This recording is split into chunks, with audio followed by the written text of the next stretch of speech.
Hai rekan-rekan sekalian, semoga dalam keadaan sehat selalu. Pada video kali ini, saya, Faradila Rahmandasari selaku perwakilan tim 4 akan membahas mengenai social informatics.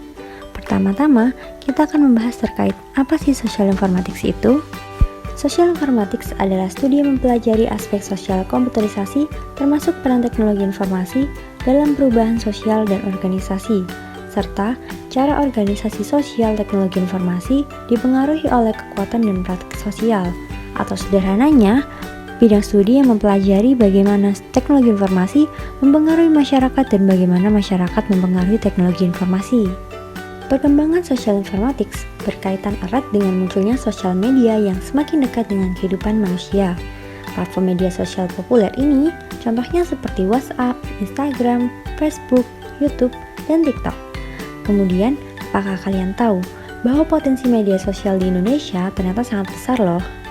Hal ini dapat dilihat pada hasil riset yang dilakukan oleh We Are Social yang bekerjasama dengan Hootsuite yang menyebutkan ada sekitar 167 juta pengguna media sosial di Indonesia per Januari 2023 dengan rata-rata penggunaan 3 jam per hari.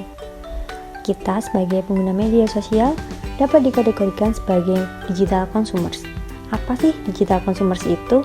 Digital consumers merupakan individu yang menggunakan teknologi digital seperti internet, aplikasi seluler, media sosial, dan platform e-commerce untuk melakukan pembelian barang atau layanan, mencari informasi produk, berinteraksi dengan merek dan perusahaan, serta berpartisipasi dalam aktivitas konsumen lainnya secara online. Maka dari itu, kita dapat disebut sebagai digital consumer. Contoh sederhana dari digital consumer yang sering terjadi yaitu melakukan pembelian barang seperti baju melalui e-commerce.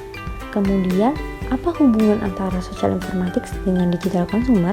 Social informatics berhubungan dengan digital consumers dikarenakan dapat membantu dalam memahami perilaku konsumen digital, seperti pola pembelian referensi produk dan pengaruh media sosial pada keputusan pengguna.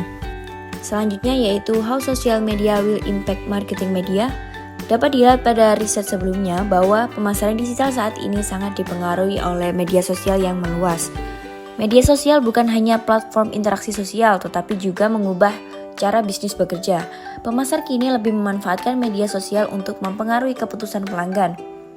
Pada gambar tersebut, terlihat dampak media sosial pada media pemasaran, yaitu 1. Tidak ada lagi segmentasi, penargetan, dan pemosisian.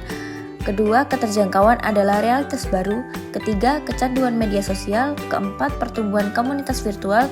Kelima, buat saluran Anda sendiri. Kemudian, pengguna sebagai produser dan promotor. Yang terakhir yaitu bangkitnya penyimpangan media.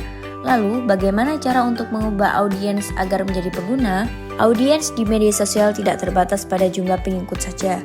Jika pengikut bisnis banyak tetapi interaksi rendah, hal tersebut akan lebih sulit untuk mengubah mereka dari pengikut menjadi pembeli. Kunci untuk membangun audiens di media sosial adalah engagement. Berikut ini adalah cara untuk mengubah audiens menjadi user. 1. Menentukan persona pelanggan. Kedua, mengidentifikasi kriteria yang membedakan persona tiap pelanggan. Ketiga, menganalisis data yang ada. Keempat, mendapatkan data segmentasi ke dalam platform. Dan yang terakhir yaitu melakukan segmentasi audiens berdasarkan kriteria yang dipilih. Setelah audiens menjadi pelanggan, bagaimana cara agar sosial media marketing berjalan dengan lancar? Alat media sosial seperti yang kita kenal sekarang akan terus berkembang tetapi tidak akan pernah sempurna. Sebuah organisasi atau individu akan selalu memiliki penilaian baik dan juga buruk dari media sosial. Berikut ini adalah strategi pemasaran media sosial yang tepat yang dapat diterapkan, yaitu pertama, identifikasi tujuan Anda seperti apa yang harus kita capai dan siapa target pasarnya. Yang kedua yaitu pilih platform terbaik untuk audiens Anda seperti yang sedang hype saat ini TikTok atau Instagram. Yang ketiga yaitu buat jadwal.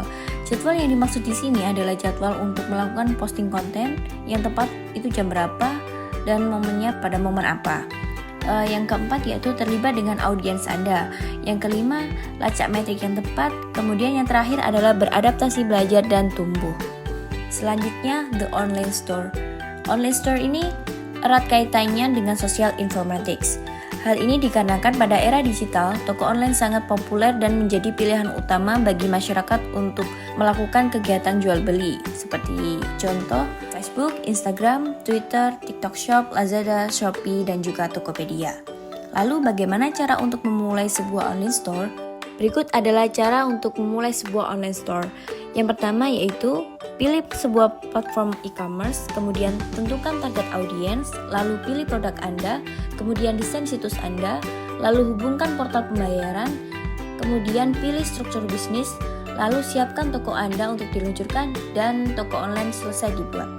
Untuk menguji dan menganalisis kinerja toko online, penting untuk menggunakan metrik yang sesuai.